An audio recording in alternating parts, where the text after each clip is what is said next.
Magsitayo na po ang lahat.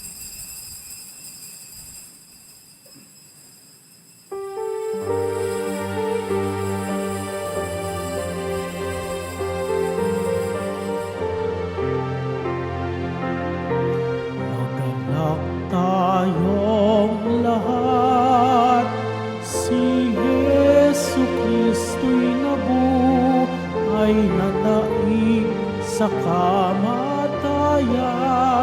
Alleluia, alleluia. Panginoon ang naghirap sa tinubos niyang bayan.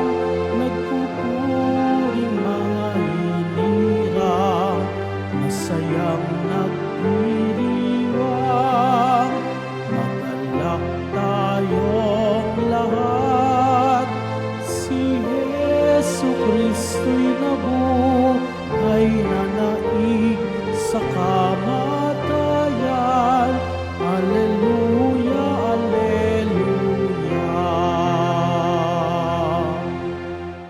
Sa ngalan ng Ama at ng Anak at ng Espiritu Santo, Amen. sumainyo ang Panginoon. At sumayo rin. Mga kapatid, aminin natin ang ating mga kasalanan upang tayo'y maging marapat gumanap sa banal na pagdiriwang.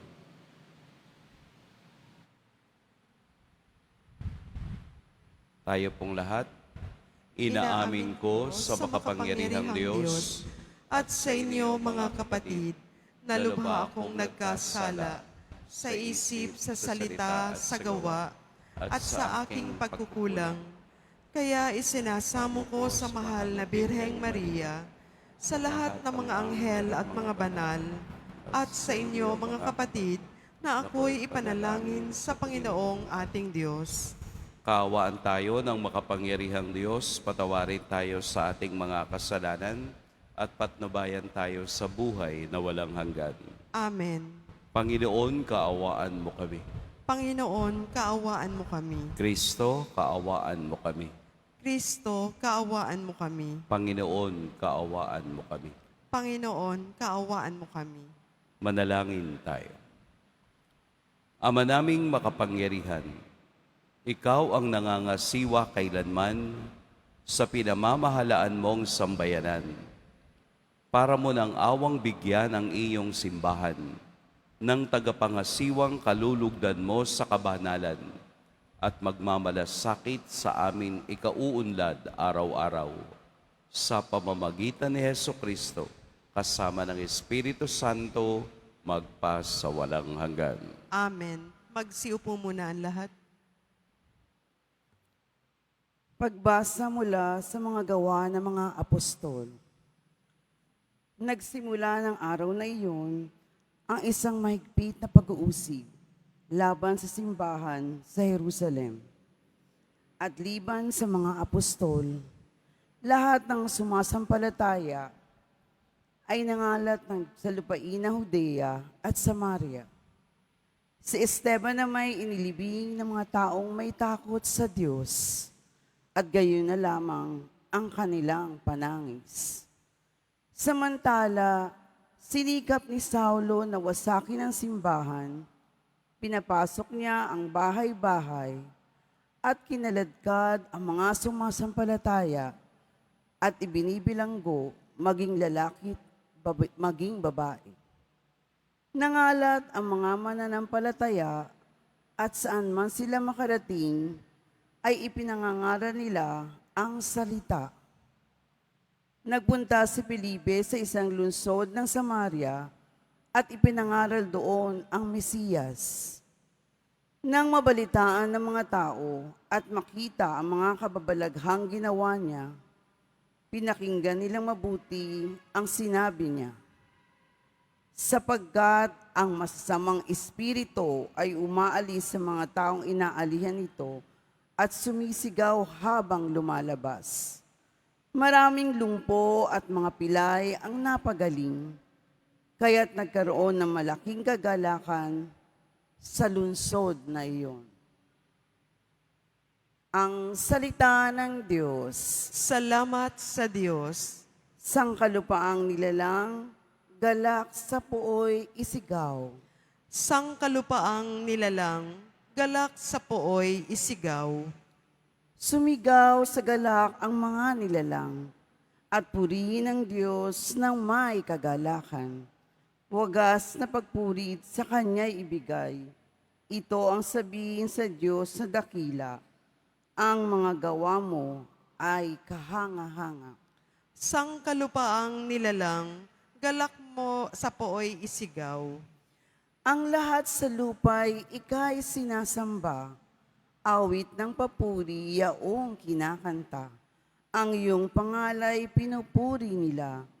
Ang ginawa ng Diyos, lapit at pagmasdan, ang kahangang-hangang ginawa sa tanan. Sangkalupaang nilalang, galak sa pooy isigaw. Naging tuyong lupa kahit yaong tubig, at ang nuno natin ay doon tumawid.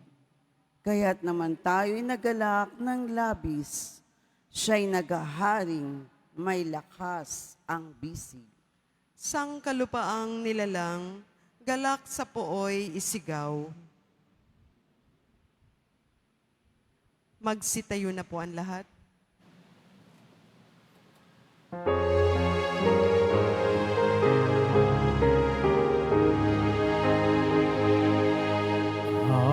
Hallelujah, hallelujah,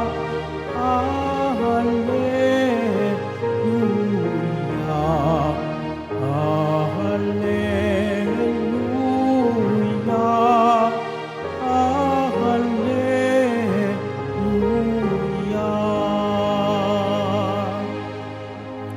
Mabubuhay na totoo ang lahat ng mga tao na nananalig kay Kristo. Hallelujah, hallelujah, hallelujah, hallelujah.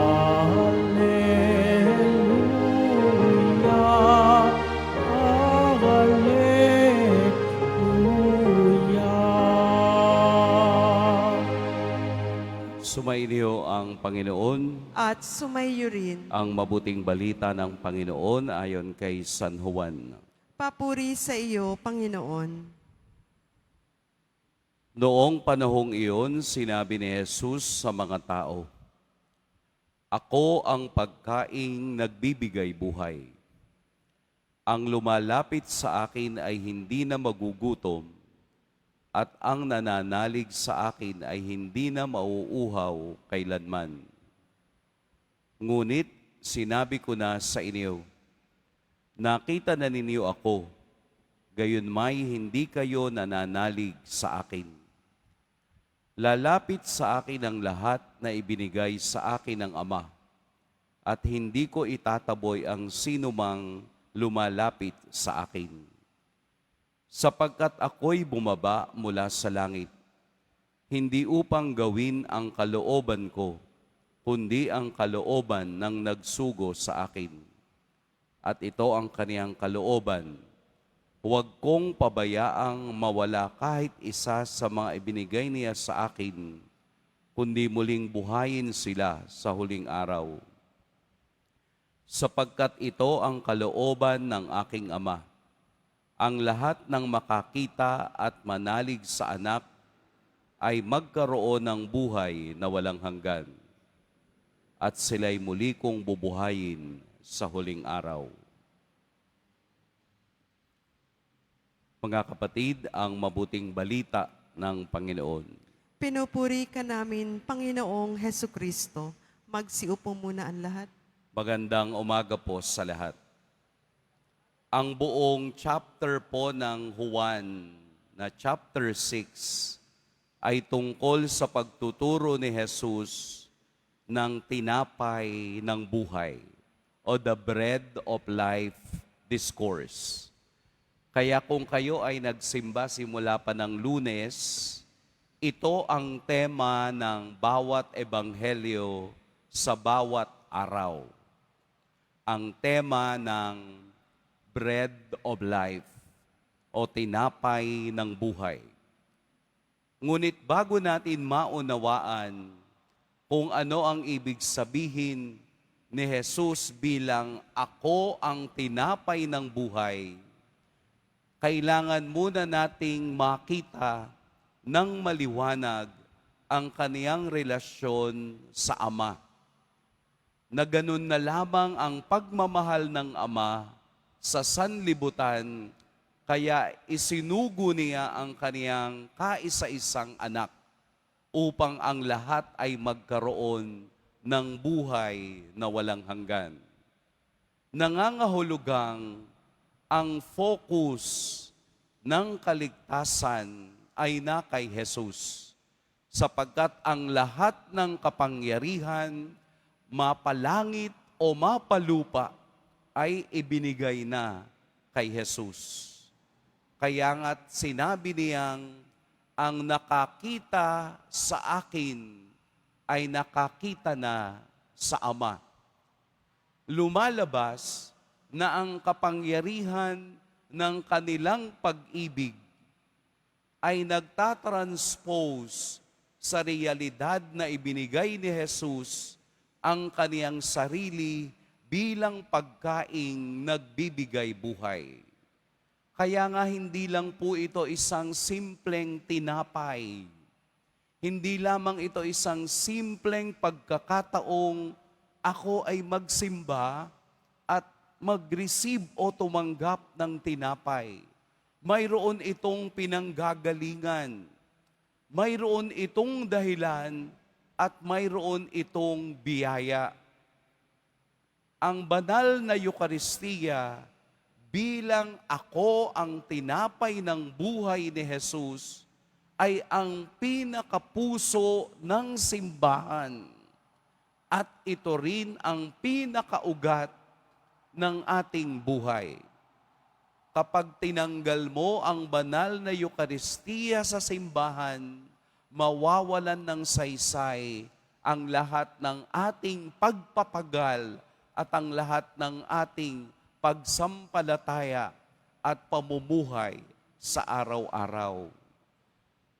Kaya natin ng isang oras, kaya ko na magdadaldal ng isang oras, magpaliwanag ng ebanghelyo sa isang oras, pero kung wala ang banal na Eukaristiya na dapat nating tinatanggap, nawawalan din ng saysay ang salita ng Diyos. Dahil sa katotohanan, noong una pa lang na pagtitipon ng mga alagad, sila'y nagtitipon sa tinapay ng buhay, sa pagbabahabahagi at pagpipira-piraso ng tinapay.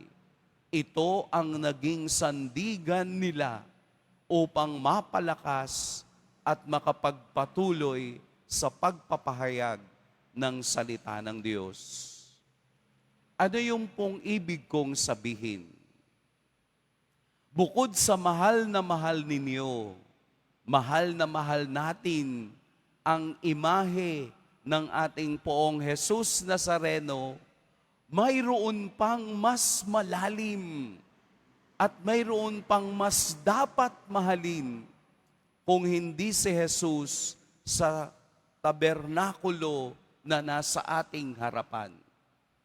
Sapagkat ang tunay na presensya, ang tunay na tinapay na nagbibigay buhay ay naririto sa ating harapan. Bukod sa pagtaas ng kamay ninyo sa imahe ng ating Poong Jesus Nazareno, mas lalo tayong dapat lumuhod sa presensya ni Kristo na baka minsan dinadaan-daanan lang natin. Pero ang katotohanan, mas makapagliligtas ang kaniyang banal na katawan kung tunay ang ating pananampalataya at debosyon sa mahal na Poong Jesus Nazareno. Sapagkat ang banal na tinapay, ako ang nagbibigay buhay, ang lumalapit sa akin ay hindi na magugutom at mananalig sa akin ay hindi na mauuhaw kailanman. Ito ang salita ni Kristo na nagdadala sa atin na tayo daw ay tumingin beyond the surface. Let us look beyond the surface. Hindi lamang yung panglabas ang ating titingnan, kung hindi yung dahilan na nasa likod nito. Ano ang nasa likod ng imahe ng Poong Jesus Nazareno? Ang pagbibigay ng kaniyang sarili upang tayo'y magkaroon ng kaligtasan. Ang pagpapasa niya ng krus na simbolo ng ating kasalanan is beyond the surface na kailangan nating matanggap sa banal na Eucharistia. Kaya nga po napakarami ng mga santo sa ating panahon na halos magpakamatay at ibigay ang buhay sa pagtatanggol sa banal na Eucharistia. Si San Tarcisius, na bata pa lang, siya yung nagdadala ng banal na tinapay sa mga preso at upang ito ay hindi mahalata ng mga taong nagagalit sa kaniya, ito ay kaniyang itinatago sa kaniyang katawan. Pero ganun talaga ang demonyo. Talagang ihihiwalay ka sa pananampalatayang meron ka. Siya ay namatay sa ngalan ng banal na Eucharistia. Napakarami na ring mga santo ang nabuhay sa pang-araw-araw nilang pagtanggap sa banal na Eucharistia. Hindi lamang occasional, hindi lamang ayon lang sa nararamdaman mo, hindi lamang birthday ko ngayon, magsisimba ako, hindi lamang, anniversary natin, magsimba tayo. Hindi. Ang banal na Eucharistia ay dapat kasama natin sa araw-araw ng buhay. Dahil hindi lamang ito nagpapalakas ng katawan, kung hindi ito rin ay nagpapagaling sa mga sakit na meron tayo at tayo'y ibinibigay ng Diyos sa Kanya sapagkat ang lahat ng lumalapit sa Kanya ay hindi niya itinatakwil. Kaya sa pagtanggap natin ng banal na tinapay, dapat po ang buong reverence o paggalang ang ating ibinibigay dito sapagkat ang tinatanggap mo ay ang Kristong nagkatawang tao at ang Kristong ibinigay ang kaniyang sarili upang tayo'y magkaroon ng buhay na walang hanggan. Hindi ito isang karapatan. Ito ay isang privilege. Binibigyan tayo ng privilege ng Diyos na tanggapin ang kaniyang katawan upang tayo'y lumago sa ating buhay. Kaya nga po, of all the things inside the church, ang banal na Eucharistia ang may katotohanang presensya ni Kristo sa ating buhay. Kung papaanong malalim ang inyong debosyon sa ating mahal na Poong Jesus Nazareno, pero dapat mas malalim ang inyong relasyon sa ating banal na Eucharistia. Pagpalain tayo ng Poong may kapal. Magsitayo po ang lahat.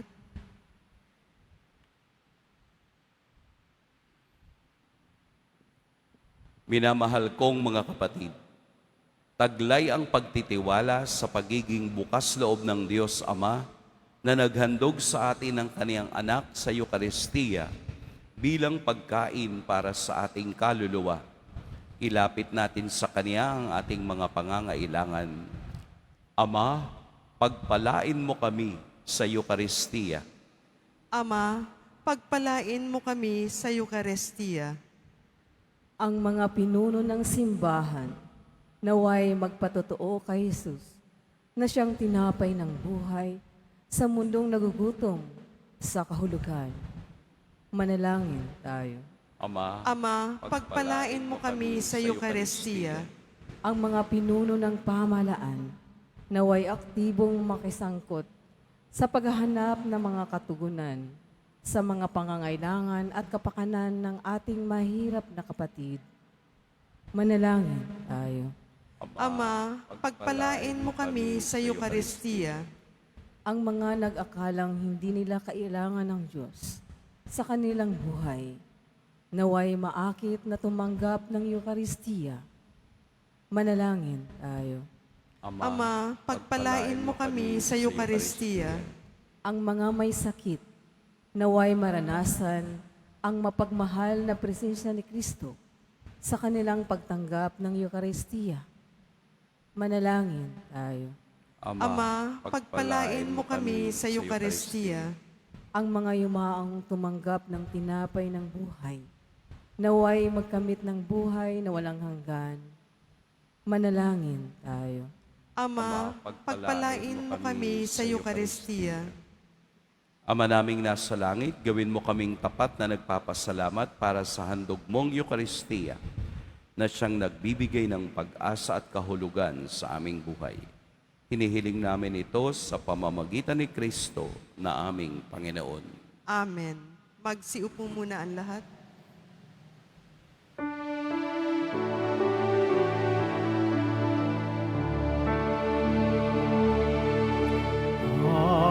Hallelujah,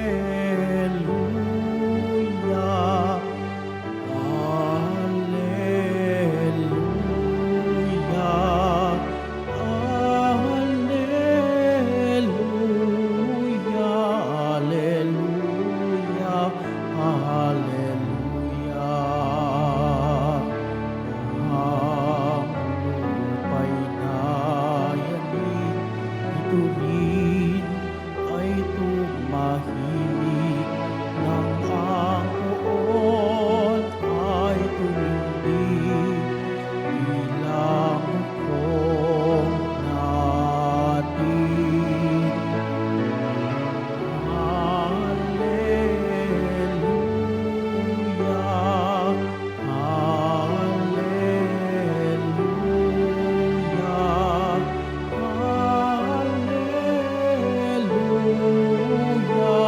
Hallelujah,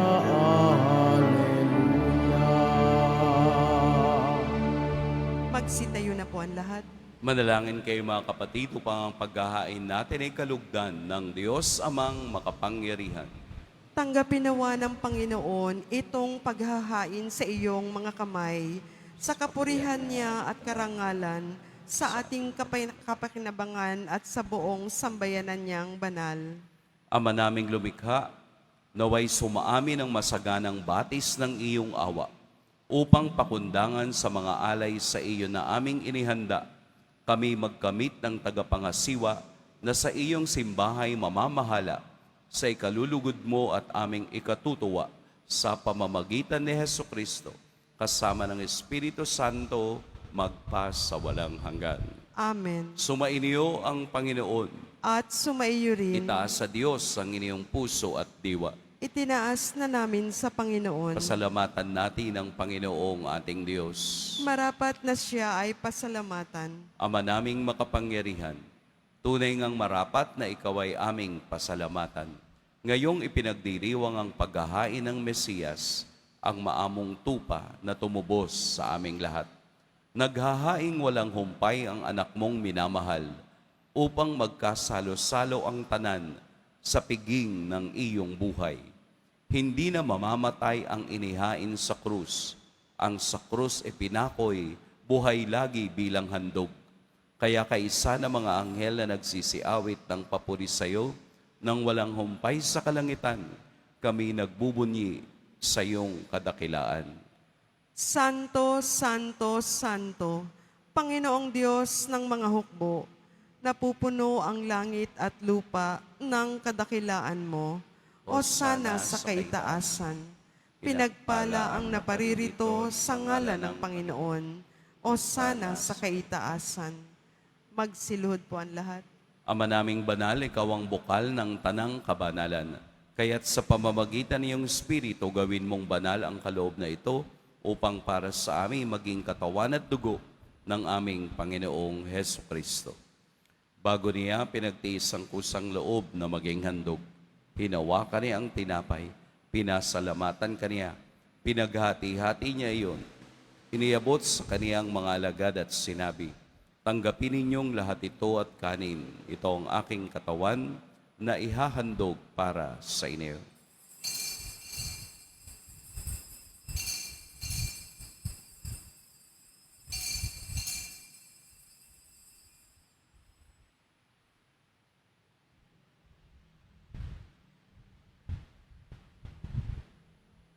Gayun din naman, noong matapos ang hapunan, hinawakan niya ang kalis, muli kaniyang pinasalamatan, inabot niya ang kalis sa kaniyang mga alagad at sinabi, "Tanggapin ninyong lahat ito at inumin. Ito ang kalis ng aking dugo, ng bago at walang hanggang tipan, ang aking dugo na ibubuhos para sa inyo at para sa lahat, sa ikapagpapatawad ng mga kasalanan. Gawin ninyo ito sa pag-alala sa akin."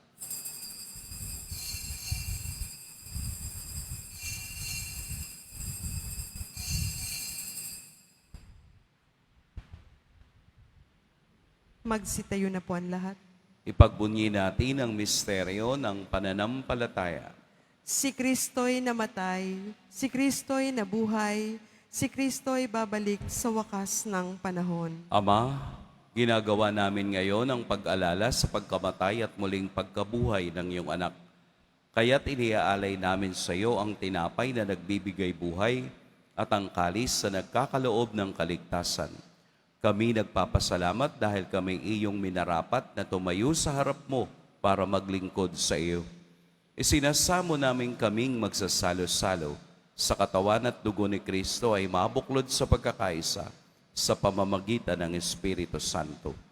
Ama, lingapin mo ang iyong simbahang laganap sa buong daigdig. Puspusin mo kami sa pag-ibig kay San Jose na aming obispo at ng tanang kaparian. Alalahanin mo si Francisco na tinawag mo mula sa daigdig na ito. Nang siya'y binyagan, siya'y nakaisa ni Kristo sa pagkamatay. Ngayong siya'y pumanaw, naway makaisa siya ni Kristo sa pagkabuhay. Alalahanin mo rin ang mga kapatid naming nahimlay nang may pag-asang sila'y muling mabubuhay, gayon din ang lahat ng mga pumanaw. Kaawaan mo sila at patuloyin sa iyong kaliwanagan. Kaawaan mo at pagindapating kaming lahat na makasalo sa iyong buhay na walang wakas. Kaisa ng mahal na Birheng Maria na ina ng Diyos, ng kabiyak ng puso niyang si San Jose, kaisa ng mga apostol ni San Juan Bautista, at ng lahat ng mga banal na namuhay dito sa daigdig ng kalugod-lugod sa iyo, maipagdiwang nawa namin ang pagpupuri sa ikararangal mo sa pamamagitan ng iyong anak na aming Panginoong Heso Kristo.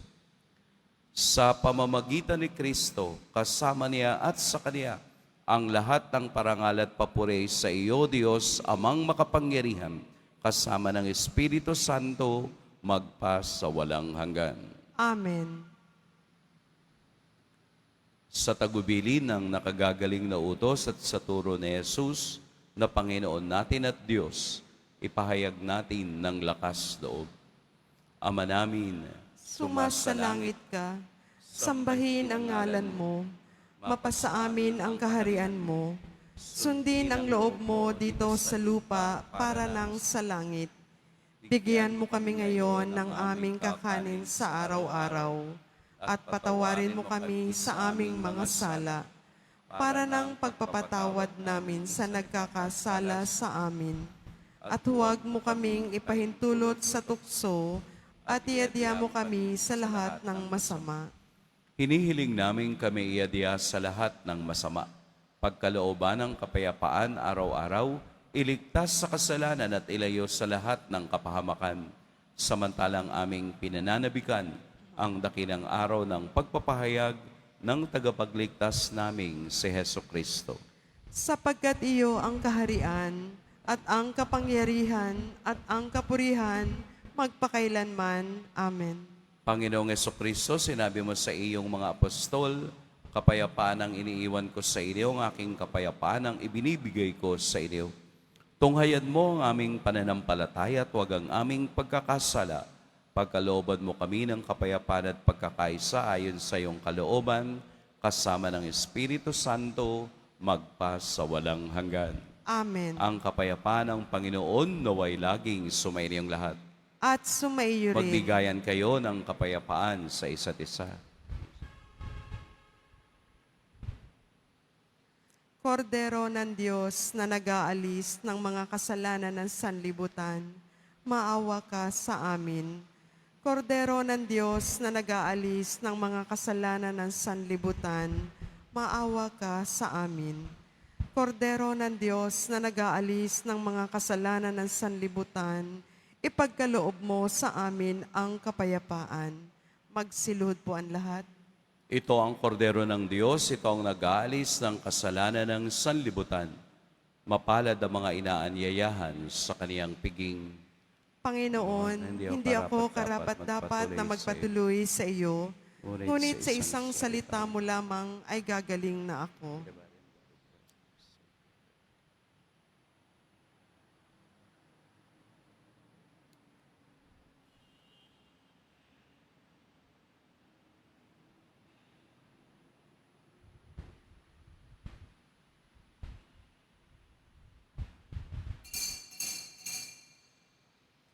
Para sa lahat ng tatanggap ng banal na komunyon, sasagot po tayo ng amen pagkasabi ng pari o ng lay minister ng katawan ni Kristo at isubo agad sa bibig bago umalis sa harapan ng pari o lay minister.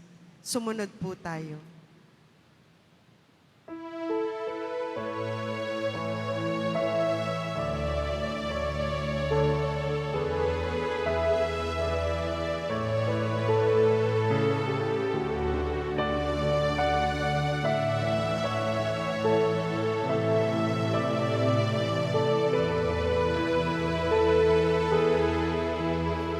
Katawan ni Kristong aming tinatanggap, nagbibigay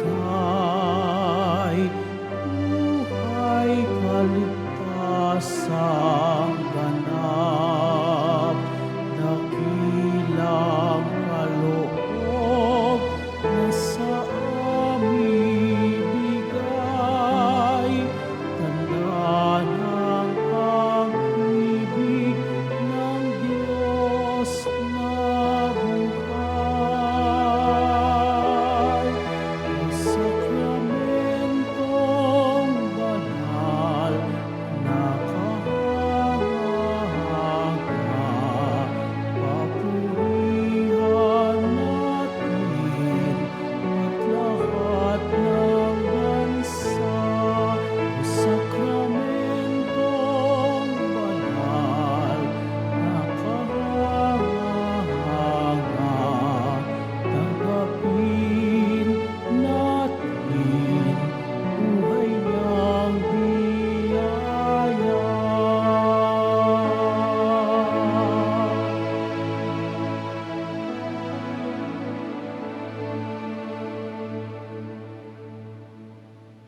Mga kadeboto, mabibili pa rin po sa ating Parish Finance Office ang Nazareno Images, Nazareno Medallion at ang Nazareno Novena and Prayer Booklet in English or Tagalog. Paalala sa mga nagsisimba, pagkatapos ng misa, wiwisikan po ang lahat ng banal na tubig. Pinakikiusapan ng lahat na manatiling lamang muna sa inyong mga lugar. Tanging sa Quezon Boulevard o sa Plaza San Juan lamang ang labasan ng lahat. Sumunod po tayo. Maraming salamat po sa inyong pagdalaw at pagsisimba sa Basilica Menor at Pambansang Dambana ni Jesus Nazareno. Magsitayo po ang lahat. Manalangin tayo.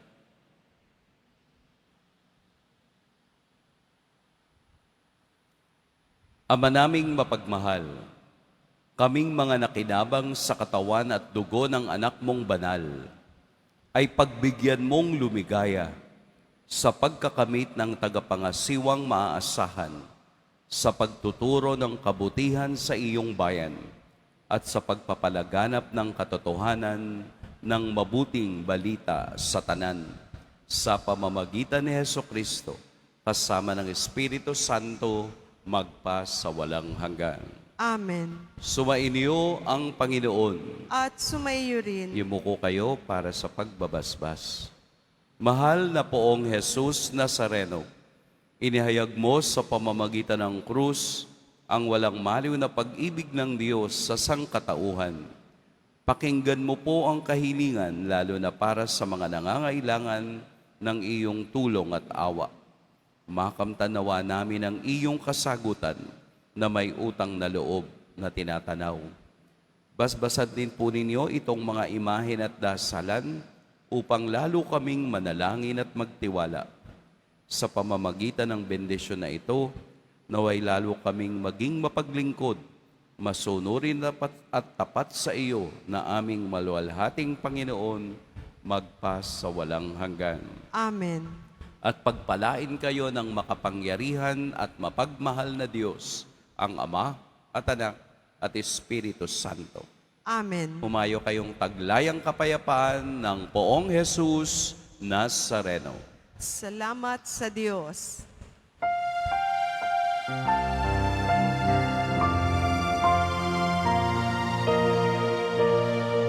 Nuestro Padre Jesus Nazareno, sinasamba ka namin, pinipintuho ka namin, aral mo ang aming buhay at kaligtasan.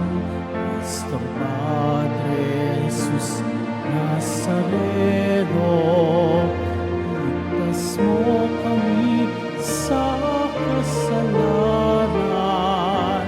Ang krus mong hinamatayan ay sagisag ng aming kaligtasan. Nuestro Padre Jesus Nazareno, dinarangal ka namin. Nuestro Padre Jesus Nazareno, niluluwalhati ka namin. Nuestro Padre Jesus Nazareno, dinarangal ka namin. Nuestro Padre Jesus Nazareno,